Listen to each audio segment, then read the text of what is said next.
तो सबसे पहले पोटेंशियल अप्रेजल। देखिए पोटेंशियल यानी कि क्षमता, यानी कि कौन क्या कर सकता है। तो कभी कभी क्या होता है कि कुछ एम्प्लॉयज़ को पता होता है कि उनके अंदर क्या क्या पोटेंशियल्स हैं, वहीं पे कुछ एम्प्लॉयज़ को नहीं पता होता है कि उनके अंदर क्या क्या पोटेंशियल्स हैं। तो उसको अप्रेज करना है, उसको चेक करना है, एवोल्यूएट करना है, उसको बताना है कि हाँ आपके अंदर ये पोटेंशियल है और यू कैन डू इट, आप जो है इसको कर सकते हो। तो ये जो पोटेंशियल अप्रेजल है करियर प्लानिंग में, सक्सेशन प्लानिंग में जो हेल्प करता है। तो पोटेंशियल अप्रेजल क्या हो गया, refers to the identification of hidden talent and skills of a person. तो किसी भी पर्सन के जो हिडन टैलेंट्स होते हैं, स्किल्स होते हैं, उसको आइडेंटिफाई करना ही क्या कहलाता है, पोटेंशियल अप्रेजल कहलाता है। द पर्सन माइट और might not be aware of them. तो हो सकता है कि जिसके अंदर आप पोटेंशियल अप्रेजल कर रहे हो उसको उसके बारे में, अपने टैलेंट के बारे में पता है या फिर नहीं भी हो सकता है, तो जरूरी नहीं है कि उसको पता हो। फ्यूचर ओरिएंटेड अप्रेजल होता है। तो नॉर्मली हम जो पोटेंशियल अप्रेजल करते हैं क्या होता है, फ्यूचर ओरिएंटेड होता है, यानी कि आगे चल के ये काम ये कर सकता है। तो उसके लिए हम क्या कहते हैं, उसके लिए प्रॉपर ट्रेनिंग देते हैं, काउंसलिंग करते हैं, गाइडेंस देते हैं, जिससे कि वो परफेक्ट हो जाए और फिर वो उससे काम किया जा सके। तो फ्यूचर ओरिएंटेड अप्रेजल होता है potential appraisal. Main objective is to identify and evaluate the potential of the employees to assume higher position and responsibilities in the organisational hierarchy.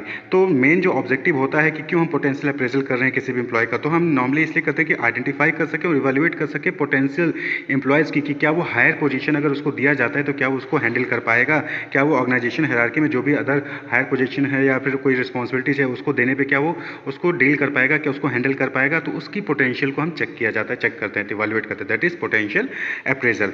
Performance appraisal is an estimation of how an employee did, while potential appraisal is an estimation of how well he might do. तो ये दोनों में difference होता है। Performance appraisal में क्या होता है नॉर्मली कि हम उसमें एस्टिमेट करते हैं कि किसी एम्प्लॉय ने कैसा किया, और पोटेंशियल अप्रेजल में क्या होता है कि एस्टिमेट करते हैं कि कैसा करेगा। तो किया यानी पास्ट, करेगा यानी कि फ्यूचर ओरिएंटेड होता है। तो पोटेंशियल अप्रेजल यानी कि आपके अंदर की स्किल्स को आइडेंटिफाई करना, इवेल्युएट करना कि आपके हायर पोजीशन को, रिस्पॉन्सिबिलिटीज को ले पाएंगे या नहीं ले पाएंगे। तो डिफरेंट टेक्निक्स हैं इसके लिए, जैसे 360 डिग्री अप्रोच हो गया, एमबीओ अप्रोच हो गया, मैनेजमेंट गेम्स हो गया, साइकोलॉजिकल टेस्ट हो गया। तो अलग अलग टेक्निक्स हैं जिसका यूज़ करके आप जो पोटेंशियल अप्रेजल कर सकते हैं। एग्जाम्पल देखिए कि सपोज की कंपनी है, कंपनी जो है वो अपने टॉप सेल्स पर्सन को एसेस करना चाहती है, वो देखना चाहती है कि क्या उसका जो टॉप सेल्स पर्सन है उसके अंदर ये पोटेंशियल है कि वो सेल्स मैनेजर आगे चल के बन सकता है। क्लियर। यहाँ पर क्या हो रहा है कि कंपनी है वो सेल्स मैनेजर पोस्ट के लिए अपने सेल्स पर्सन को एसेस करना चाहती है कि क्या उसके अंदर ये पोटेंशियल है, ये क्षमता है, ये कैपेबिलिटी है कि वो आगे चल के सेल्स मैनेजर बन सकता है। तो इसके लिए वो कंपनी क्या करेगी, this would focus on evaluating sales person managerial skill, यानी कि जिस भी सेल्स पर्सन के पोटेंशियल को अप्रेच करना है, के पोटेंशियल को रिव्यू करना है, उस सेल्स पर्सन के मैनेजरियल स्किल्स को जो है एसेस किया जाएगा, इवेल्युएट किया जाएगा। जैसे कि पीपल ओरिएंटेशन है कि नहीं है, रिजल्ट फोकस है कि नहीं है, जो सेलिंग एबिलिटीज़ हैं उसके अलावा जो है मैनेजरियल स्किल्स को जो है वहाँ पर एसेस किया जाएगा कि उसके अंदर planning, organisation, staffing, directing, controlling, ये सारी चीज़ें नॉलेज है कि नहीं है। क्लियर। तो डिफरेंट स्किल सेट्स को वहाँ पर रिव्यू किया जाएगा और फिर डिसाइड किया जाएगा कि हाँ इसके अंदर मैनेजरियल स्किल्स हैं और इसको आगे चल के सेल्स मैनेजर की पोस्ट पे जो है अपॉइंट किया जा सकता है। क्लियर। और अगर नहीं होंगे तो फिर वहाँ पर जो है ऑर्गेनाइजेशन या तो किसी दूसरे सेल्स पर्सन की कैपेबिलिटीज़ को एसेस करेगी, पोटेंशियल को एसेस करेगी, और नहीं तो फिर जो भी sales person, top sales person है, उसको proper training and development provide करके आगे जाके उसको सेल्स मैनेजर की पोस्ट पे अपॉइंट कर देती है। तो इस तरीके से पोटेंशियल अप्रेजल किया जाता है और उसका यूज किया जाता है जो भी रिजल्ट आता है। क्लियर। अब बात कर लें कि पोटेंशियल अप्रेजल या फिर पोटेंशियल रिव्यू करते क्यों हैं, पर्पज क्या है पोटेंशियल अप्रेजल का या फिर पोटेंशियल रिव्यू का। तो सबसे पहला important, to inform employees of their future prospect, यानी कि किसी भी एम्प्लॉय का फ्यूचर ग्रोथ क्या है, फ्यूचर में वो कहाँ तक जा सकता है, उस चीज़ को इन्फॉर्म करने के लिए पोटेंशियल अप्रेजल फिर पोटेंशियल रिव्यू किया जाता है। जैसे कि कोई एम्प्लॉय है, उसकी टेक्निकल नॉलेज बहुत ज़्यादा है, क्लियर, उसको टेक्नोलॉजी के बारे में बहुत ज़्यादा नॉलेज है या फिर आईटी के बारे में बहुत ज़्यादा नॉलेज है, तो यानी कि उसके पास ये चांसेस है कि वो आगे चल के मैनेजर पोस्ट, आईटी लेवल या फिर जो है प्रोडक्शन डिपार्टमेंट का मैनेजर वो बन सकता है। तो उसके लिए वो कोशिश कर सकता है, ट्राई कर सकता है। इसी तरीके से किसी एम्प्लॉय के अंदर डिसीजन मेकिंग कैपेसिटी अच्छी है, वो डिफरेंट वर्क प्रेशर में भी जो है अच्छे से सही डिसीजन ले पाता है, तो उसके मैनेजर पोस्ट के लिए जो है वो सही है, वो मैनेजर पोस्ट के लिए आगे जाके जो है अप्लाई कर सकता है। तो एम्प्लॉय का फ्यूचर प्रोस्पेक्टिव क्या हो सकता है, उसको जानने के लिए पोटेंशियल अप्रेजल भी पोटेंशियल रिव्यू करते हैं। जैसे कि क्लास 10th में आपके जो भी मार्क्स आते हैं उसके बेसिस पे ही तो आप डिसाइड करते हो ना कि आपको आर्ट लेना है, साइंस लेना है, फिर कॉमर्स लेना है। क्लियर। तो ये जो क्लास 10th का एग्जाम होता है उसमें जो मार्क्स आए वो आपका एक्चुअली में पोटेंशियल अप्रेजल था, आपका पोटेंशियल रिव्यू था कि आपके अंदर किस फील्ड में जाने की क्षमता है, आगे चल के आपको कौन सा फील्ड चूज करना चाहिए जिसमें आप आपका करियर ग्रोथ कर सकते हो। तो आपके 10th के मार्क्स के बेसिस पे ये चीज़ डिसाइड हो जाती है कि आप साइंस ले सकते हो कि कॉमर्स ले सकते हो कि आर्ट ले सकते हो। क्लियर। इसी तरीके से अगला है to enable the organisation to draft a management succession program, यानी कि जो मैनेजमेंट है वो अपने हाई लेवल पोजीशन के लिए कौन से एम्प्लॉय सुटेबल होंगे उसको वो प्लान कर सकता है। सक्सेशन प्लानिंग क्या होता है कि सक्सेशन प्लानिंग में हम ये चीज़ देखते हैं ना कि कौन सा एम्प्लॉय है जिसके अंदर हाई पोटेंशियल कैपेसिटी है, पोटेंशियल ज़्यादा है और आगे चल के जो है वो मैनेजर पोस्ट को संभाल सकता है, तो उसको पहले ही आइडेंटिफाई करके उसको ट्रेन करके जो है हम मैनेजर पोस्ट के लिए तैयार कर लेते हैं, जिससे कि आगे चल के जब भी मैनेजर पोस्ट खाली हो तो हम उस पोस्ट पे हम उसको ट्रांसफर कर सकें। क्लियर। तो सक्सेशन प्लानिंग के लिए जो है पोटेंशियल अप्रेजल, पोटेंशियल रिव्यू बहुत जरूरी है। जैसे कि सपोज करिए कि मार्केटिंग मैनेजर की पोस्ट जो है वो कंपनी में खाली हुई है, वैकेंट हुई है, तो किस एम्प्लॉय के अंदर मार्केटिंग की नॉलेज है, कौन एम्प्लॉय है जिसकी कम्युनिकेशन स्किल अच्छी है, वो आपको पहले पता होना चाहिए ना, तभी तो आप उस एम्प्लॉय को मार्केटिंग मैनेजर की पोस्ट पे जो है वहाँ पर ट्रांसफर कर सकते हो, तभी तो उसको जो है रिक्रूट करोगे।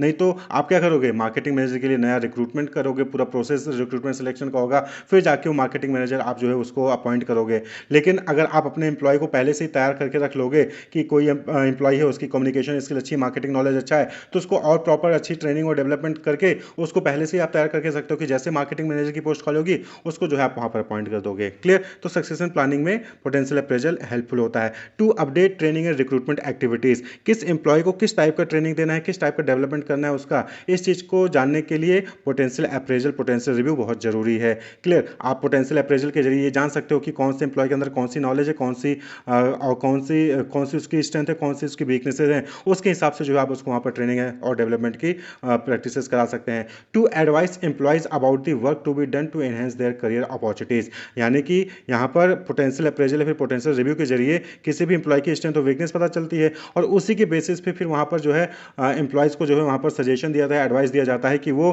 किस फील्ड में काम करें जिससे कि उनका करियर अपॉर्चुनिटी आगे चल के ग्रो होगा, उनका करियर ग्रो होगा। क्लियर। तो ये कुछ इंपॉर्टेंट पर्पस थे, ऑब्जेक्टिव थे पोटेंशियल अप्रेजल या फिर पोटेंशियल रिव्यू के।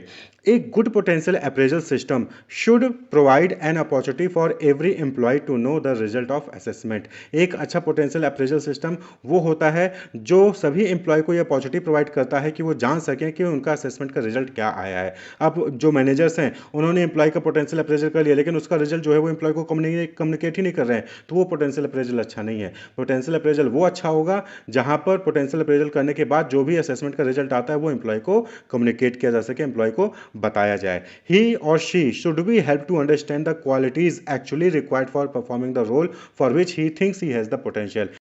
यानी कि यहाँ पर जो भी एम्प्लॉयज़ है जिसको लगता है कि उसके अंदर पोटेंशियल है किसी भी रोल को परफॉर्म करने के लिए, किसी भी जॉब को परफॉर्म करने के लिए, उसको हेल्प करनी चाहिए ये चीज़ समझने में कि कौन सी क्वालिटीज़ की एक्चुअली में रिक्वायरमेंट है। वहीं पर एक good potential appraisal system provides opportunities continuously for the employees to know his strength and weakness. एक अच्छा पोटेंशियल अप्रेजल सिस्टम वही होता है जो कंटिन्यूस बेसिस पे एम्प्लॉय के स्ट्रेंथ और वीकनेस को बताता है एम्प्लॉयज़ को, जिससे कि एम्प्लॉय अपने वीकनेस को रिमूव कर सके और स्ट्रेंथ को और ज़्यादा जो है इंक्रीज कर सके, जिससे कि उसका करियर डेवलपमेंट हो और ऑर्गेनाइजेशन में सक्सेशन प्लानिंग में भी वो हेल्पफुल होगा। जब भाई आपके एम्प्लॉयज़ ऑलरेडी तैयार रहेंगे, हर फील्ड में हर चीज़ की नॉलेज होगी और हर चीज़ को वो टैकल कर सकते हैं, तो जब भी कभी कोई पोस्ट खाली होगी, कोई मैनेजर पोस्ट खाली होगी, तो आप आसानी से अपने उस एम्प्लॉय को उस पोस्ट पे जो है ट्रांसफर कर सकते हो, अपॉइंट कर सकते हो। तो पोटेंशियल अप्रेजल कहने का मतलब सिंपल सा है कि यहाँ पर क्या हो रहा है कि एम्प्लॉय के पोटेंशियल को जो है अप्रेज किया जाता है, एम्प्लॉय के पोटेंशियल को रिव्यू किया जाता है कि एम्प्लॉयज के अंदर कौन कौन से टैलेंट हैं, कौन कौन से जो है स्ट्रेंथ हैं, कौन कौन सी वीकनेसेस हैं, और उसके बेसिस पे फिर वहाँ पर ट्रेनिंग डिसाइड किया जाता है, वहाँ पर जो है उनका सक्सेशन प्लानिंग किया जाता है, वहाँ पर उनको जो है प्रॉपर एडवाइस किया जाता है कि वो किस फील्ड में जाएं, किस एरिया में जो है उनका करियर ग्रो करेगा। नेक्स्ट है आपका कॉम्पिटेंसी मैपिंग। कॉम्पिटेंसी मैपिंग का मतलब कि जॉब को परफॉर्म करने के लिए जो भी स्किल्स नॉलेज चाहिए उसको आइडेंटिफाई करना। Process of identifying the specific skills knowledge abilities and behaviours required to operate effectively in a specific trade profession और जॉब पोजीशन। तो किसी भी पर्टिकुलर जॉब पोजीशन पे, प्रोफेशन में, फिर स्पेसिफिक ट्रेड में जो भी स्किल्स नॉलेज और एबिलिटीज चाहिए, बिहेवियर चाहिए किसी भी एम्प्लॉय के अंदर, उसको आइडेंटिफाई करना, that is competency mapping. Competency map are often refer to as competency profile और स्किल प्रोफाइल, यानी किसी भी पर्टिकुलर जॉब के लिए, प्रोफेशन के लिए क्या स्किल्स होनी चाहिए, क्या कॉम्पिटेंसी होनी चाहिए, उसकी एक प्रोफाइल तैयार करते हैं, that is competency mapping.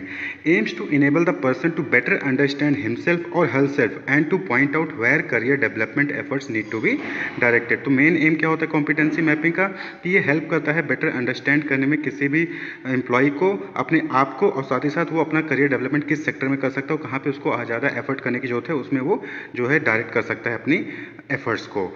Daniel cards 1955 में उन्होंने क्लासीफाई किए थे कॉम्पिटेंसीज को 4 तरीके से। पहला है टेक्निकल और फंक्शनल कॉम्पिटेंसीज। तो टेक्निकल यानी कि कुछ लोगों के अंदर टेक्निकल नॉलेज ज़्यादा होता है, फंक्शनल नॉलेज ज़्यादा होता है। दूसरा है मैनेजरल कॉम्पिटेंसीज, मैनेज करने में माहिर होते हैं, planning, organising, staffing, dieting, controlling, ये सारी चीज़ें उनके अंदर होती है। ह्यूमन कॉम्पिटेंसी यानी कि आप ह्यूमन रिलेशनशिप अच्छे डेवलप कर सकते हैं, employer employ relationship, customer relationship, आप इसमें माहिर होते हैं। वहीं पे कॉन्सेप्चुअल कॉम्पिटेंसी यानी कि आपके अंदर डिसीजन मेकिंग कैपेसिटी, क्रिएटिविटी, ये सारी चीज़ें आपके अंदर होती हैं। तो ये अलग अलग कॉम्पिटेंसीज होती हैं जिस हर एम्प्लॉय के अंदर, उसको पहचानना, उसकी प्रोफाइल तैयार करना, उसके अकॉर्डिंग आप जो है अपना करियर डेवलपमेंट कर सकते हैं, फिर अपने एफर्ट्स को उस फील्ड में डायरेक्ट कर सकते हैं जिधर में आपकी कॉम्पिटेंसीज होती है। तो कॉम्पिटेंसी मैप करना है, आइडेंटिफाइंग द कॉम्पिटेंसी। अब जैसे एग्जांपल समझिए कि सॉफ्टवेयर डेवलपर की रोल है, सॉफ्टवेयर डेवलपर का पोस्ट है, ठीक है। तो इसके लिए, इस पोस्ट के लिए क्या कॉम्पिटेंसीज की रिक्वायरमेंट हो सकती है, यानी कि सॉफ्टवेयर डेवलपर की क्या कैरेक्टरिस्टिक्स, क्या स्किल्स होनी चाहिए क्लियर सॉफ्टवेयर डेवलपर की रोल को परफॉर्म करने के लिए। जाहिर सी बात है कि प्रोग्रामिंग लैंग्वेज की जो है वहाँ पर नॉलेज होनी चाहिए, उसमें प्रोफिशिएंसी होनी चाहिए, लाइक पाइथन, जावा, इसकी नॉलेज होनी चाहिए, प्रॉब्लम सॉल्विंग एबिलिटीज़ होनी चाहिए, और एजाइल टीम के साथ एक्सपीरियंस होना चाहिए वर्किंग का, क्लियर। तो ये कॉम्पिटेंसीज जो है सॉफ्टवेयर डेवलपर की पोस्ट के लिए होनी चाहिए। और जब जो ऑर्गेनाइजेशन है ये चीज़ आइडेंटिफाई कर लेती है कि सॉफ्टवेयर डेवलपर के लिए क्या कॉम्पिटेंसीज होनी चाहिए, तो उसका इस्तेमाल जो है वो फिर प्रॉपर ट्रेनिंग प्रोवाइड करने में करता है, या फिर the company can use this map to set clear hiring criteria and design specific training programme to improve this skills. यानी कि अगर ऑलरेडी किसी इंप्लॉय को हायर कर रखा है और उसके अंदर प्रॉब्लम सॉल्विंग कैपेबिलिटीज या फिर पाइथन जावा का नॉलेज नहीं है, तो प्रॉपर ट्रेनिंग देकर उसको जो है इस नॉलेज को देगी, या फिर जब वो हायर कर रही होगी, जब रिक्रूटमेंट कर रही होगी सॉफ्टवेयर डेवलपर की पोस्ट के लिए, तो उसी वक्त जो है वो ये चीज़ चेक करेगी कि जिसको भी वो हायर करने वाली है, जिसको भी वो सेलेक्ट करने वाले हैं, क्या उसके पास पाइथन जावा की नॉलेज है कि नहीं है, क्या वो प्रॉब्लम सॉल्विंग एबिलिटीज़ है कि नहीं है। तो इस तरीके से जो है जॉब के लिए क्या स्किल्स चाहिए, क्या कॉम्पिटेंसीज चाहिए जॉब को परफॉर्म करने के लिए, उसको आइडेंटिफाई किया जाता है, और फिर उसका इस्तेमाल जो है रिक्रूटमेंट, ट्रेनिंग, डेवलपमेंट में जो है इस्तेमाल किया जाता है ऑर्गेनाइजेशन द्वारा, क्लियर। इसी तरीके से एक और एग्जांपल देखिए कि सपोज करिए कि कस्टमर सर्विस रिप्रेजेंटेटिव का रोल है, क्लियर। यानी कि कस्टमर सर्विस रिप्रेजेंटेटिव की जॉब है जिसको परफॉर्म करना है, और इस जॉब को परफॉर्म करने के लिए ऑर्गेनाइजेशन ने चेक किया कि एम्पैथी, प्रॉब्लम सॉल्विंग और कम्युनिकेशन की स्किल अच्छी होनी चाहिए। यानी कि जो भी पर्सन कस्टमर सर्विस रिप्रेजेंटेटिव की पोस्ट पे जो वर्क करेगा उसके अंदर एम्पैथी होनी चाहिए, यानी कि सामने वाले की बात को समझ सके, उनके फीलिंग को समझ सके, उनके प्रॉब्लम को सॉल्व कर सके और उनसे अच्छे से कम्युनिकेट कर सके, क्लियर। तो इस चीज़ की नॉलेज का इस्तेमाल कैसे करेगी ऑर्गेनाइजेशन, वो जो है ये मैप का इस्तेमाल करेंगे एम्प्लॉय को ट्रेन करने के लिए, जिससे कि उनके बिहेवियर को चेंज किया जा सके और उनके अंदर एम्पैथी इंपार्ट किया जा सके, वो प्रॉब्लम को सॉल्व कर सके, उनकी कम्युनिकेशन स्किल्स जो है वो अच्छे से इंप्रूव किया जा सके, और एक लॉन्ग टर्म कस्टमर रिलेशनशिप को डेवलप किया जा सके, क्लियर। तो इस तरीके से कॉम्पिटेंसी मैपिंग की जाती है ऑर्गेनाइजेशन द्वारा, और फिर उस इंफॉर्मेशन का इस्तेमाल जो है ऑर्गेनाइजेशन करती है अपने ऑर्गेनाइजेशन को मैनेज करने के लिए, या कह लीजिए कि जो डिफरेंट फंक्शंस होते हैं उनको परफॉर्म करने के लिए, चाहे वो रिक्रूटमेंट का हो, चाहे वो ट्रेनिंग एंड डेवलपमेंट का हो, क्लियर, चाहे वो सक्सेशन प्लानिंग का हो, चाहे वो करियर डेवलपमेंट का हो।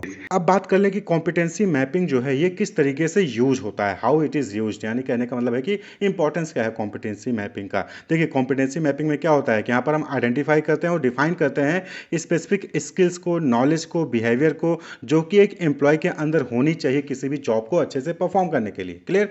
किसी भी जॉब को परफॉर्म करने के लिए एम्प्लॉयज के अंदर कौन सी स्किल्स, नॉलेज और बिहेवियर होना चाहिए, उसी को हम कॉम्पिटेंसी मैपिंग कहते हैं, क्लियर।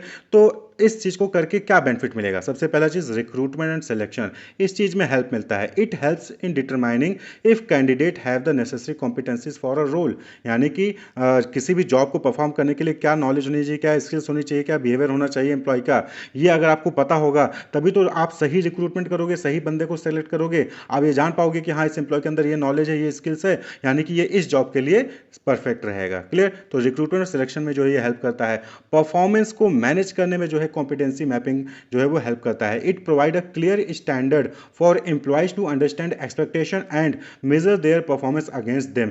जब ये चीज़ पहले से क्लियर रहेगी कि कौन सी जॉब को परफॉर्म करने के लिए कौन सी क्वालिटीज़ होनी चाहिए, कौन से स्किल्स होने चाहिए, तो एम्प्लॉय अपने आप को जो है वहाँ पर अपनी परफॉर्मेंस को देख सकता है कि क्या उसके अंदर वो स्किल्स है, वो उसके नॉलेज है। अगर नहीं है तो अपने प्रॉपर ट्रेनिंग और डेवलपमेंट के जरिए अपने स्किल को इंक्रीज करेगा। तो परफॉर्मेंस को मैनेज करने में भी जो है कॉम्पिटेंसी मैपिंग हेल्पफुल होता है। ट्रेनिंग एंड डेवलपमेंट, जैसा कि बताया कि it identifies skill gap and informs the creation of targeted training programme to help employees improve. किसी भी जॉब को परफॉर्म करने के लिए ABCD स्किल्स चाहिए और ABCD XYZ जो है वो पोटेंशियल चाहिए था या फिर नॉलेज चाहिए था। और कोई एम्प्लॉय है, उस एम्प्लॉय के अंदर ABCD वाली स्किल तो है लेकिन XYZ नॉलेज नहीं है, तो ऐसे केस में उसको प्रॉपर ट्रेनिंग और डेवलपमेंट प्रोवाइड करके उसकी नॉलेज को वहाँ पर इंक्रीज किया जा सकता है, इंप्रूव किया जा सकता है, जिससे कि वो अपने जॉब को अच्छे से परफॉर्म करे, अपने टास्क को अच्छे से वो परफॉर्म कर सके। तो कॉम्पिटेंसी मैपिंग ट्रेनिंग और डेवलपमेंट भी हेल्प करता है। इसी तरीके से सक्सेशन प्लानिंग क्या है कि यहाँ पर क्या होता है कि जो ऑर्गेनाइजेशन है वो अपने हाई पोटेंशियल एम्प्लॉयज़ को आइडेंटिफाई करती है और उनको डेवलप करती है, जिससे कि आगे चल के वो मैनेजर पोस्ट को हैंडल कर सकें। कोई लीडरशिप अपॉर्चुनिटी आती है तो उसको जो है वो जो है परफॉर्म कर सकें। क्लियर? तो सक्सेशन प्लानिंग कहने का मतलब है कि अपने एम्प्लॉय को ही जो है वो ट्रेन करती है, अपने एम्प्लॉय को ही जो है वो तैयार करती है, जिससे आगे चल के फ्यूचर रोल को परफॉर्म कर सकें। तो competency mapping aids in identifying and developing high potential employees by highlighting the competencies they need for future role। जब आपको पता है कि जो है मार्केटिंग मैनेजर की पोस्ट खाली होने वाली है, तो मार्केटिंग मैनेजर की पोस्ट को परफॉर्म करने के लिए क्या क्या स्किल्स, क्या क्या नॉलेज चाहिए, ये जब आपको पता होगा तो उसी के अकॉर्डिंग आप जो है जो भी हाई पोटेंशियल एम्प्लॉय होगा उसके अंदर वो नॉलेज, वो स्किल्स जो है आप इम्पार्ट करोगे ट्रेनिंग और डेवलपमेंट के जरिए, और उसको आगे चल के जो है उस फ्यूचर रोल को परफॉर्म करने के लिए तैयार कर लोगे। तो सक्सेशन प्लानिंग में कॉम्पिटेंसी मैपिंग हेल्पफुल होता है। इसी तरीके से career development, it helps in creating clear pathway for employees growth within the organisation. यानी कि कॉम्पिटेंसी मैपिंग में आपको पता चल जाएगा कि कौन सी स्किल्स, कौन सी नॉलेज चाहिए, और जो एम्प्लॉय है उस स्किल को, उस नॉलेज को जो है वो एक्वायर करेगा डिफरेंट ट्रेनिंग और डेवलपमेंट प्रोग्राम के जरिए और अपने करियर को ग्रो करेगा। तो करियर डेवलपमेंट के लिए एम्प्लॉय के पॉइंट ऑफ व्यू से जो है वो हेल्पफुल होता है कॉम्पिटेंसी मैपिंग। सक्सेस प्लानिंग के लिए भी जो है कॉम्पिटेंसी मैपिंग हेल्पफुल है। ट्रेनिंग डेवलपमेंट किस टाइप का देना है उसको जानने के लिए कॉम्पिटेंसी मैपिंग हेल्पफुल है। परफॉर्मेंस को मैनेज करने के लिए और रिक्रूटमेंट और सिलेक्शन के लिए भी कॉम्पिटेंसी मैपिंग हेल्पफुल होता है। तो इन सभी फील्ड में कॉम्पिटेंसी मैपिंग का इंपॉर्टेंट रोल है। बैलेंस स्कोर कार्ड, आप जो है एमबीए कर रहे हैं या फिर कोई और कोर्स कर रहे हैं, तो आप में बहुत सारे सब्जेक्ट्स आपको पढ़ने होते हैं सेमेस्टर में, सभी सेमेस्टर में on an average 6 to 8 subject आपको पढ़ने होते हैं। तो अगर आप सपोज करिए कि किसी भी सब्जेक्ट में बाई चांस जो है फेल हो जाते हैं, आपके मार्क्स कम आ जाते हैं, तो क्या आपका ओवरऑल जो परसेंटेज है वो इम्प्रूव होगा? नहीं होगा। चलिए फेल भी नहीं होते हैं तो किसी सब्जेक्ट में मार्क्स कम आते हैं, किसी सब्जेक्ट में मार्क्स ज़्यादा आ रहे हैं, यानी कि सपोज करिए ओवरऑल आपके जो है 90 90 90 सभी में आ गए, लेकिन एक सब्जेक्ट में आपका कहीं 60 आ गया, तो क्या ओवरऑल परसेंटेज आपका बढ़ेगा या घटेगा? बट अभी से घट जाएगा। परसेंटेज क्या हो जाएगा? घट जाएगा, बिकॉज ऑफ वन सब्जेक्ट। यानी कि बाकी सब में 90 90 लेके आए थे, किसी एक सब्जेक्ट में आपने परफॉर्मेंस अच्छी नहीं की, जिसकी वजह से आपका ओवरऑल परसेंटेज क्या हो गया?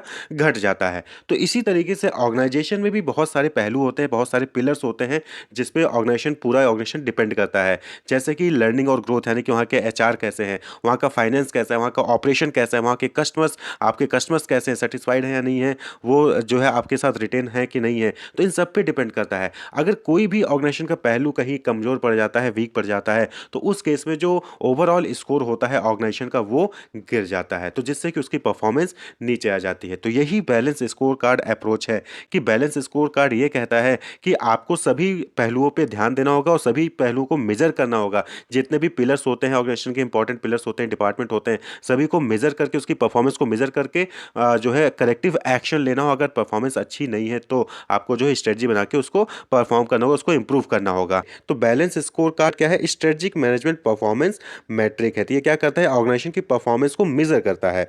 Help companies to identify and improve their internal operations to help their external outcome. तो यहाँ पे क्या होता है कि ये जो बैलेंस स्कोर कार्ड है ये कंपनीज को आइडेंटिफाई करने में हेल्प करता है और उसको इंप्रूव करने में हेल्प करता है, किसको? इंटरनल ऑपरेशंस को, जैसे कि उनका जो एक्सटर्नल आउटकम है वो इंप्रूव हो सके। तो यहाँ पे क्या होता है कि ये ये मेज़र करता है पास्ट परफॉर्मेंस डेटा को और फीडबैक प्रोवाइड करता है कि कैसे आप जो है बेटर डिसीजन के थ्रू फ्यूचर में अपने आप को इम्प्रूव कर सकते हैं। तो measures past performance data and provide feedback on how to make better decision in the future, जिससे कि आपकी परफॉर्मेंस इंप्रूव हो जाए और अच्छे से इंप्रूव हो जाए अगर इंप्रूव्ड है तो ये जो बैलेंस स्कोर कार्ड का अप्रोच है, ये जो कॉन्सेप्ट दिया है डॉक्टर रॉबर्ट कैप्लन और थ्योरिस्ट डॉक्टर डेविड नॉर्टन, इन्होंने पहली बार जो इसको इंट्रोड्यूस किया था बैलेंस स्कोर कार्ड अप्रोच को, और हार्वर्ड बिजनेस रिव्यू ने जो इसको पहली बार पब्लिश किया था 1992 में आर्टिकल में the balance score card measure that drive performance. तो ये बैलेंस स्कोर कार्ड यही है कि आपकी ओवरऑल ऑर्गेनाइजेशन के ओवरऑल बैलेंस को शो करता है, स्कोर कार्ड को शो करता है और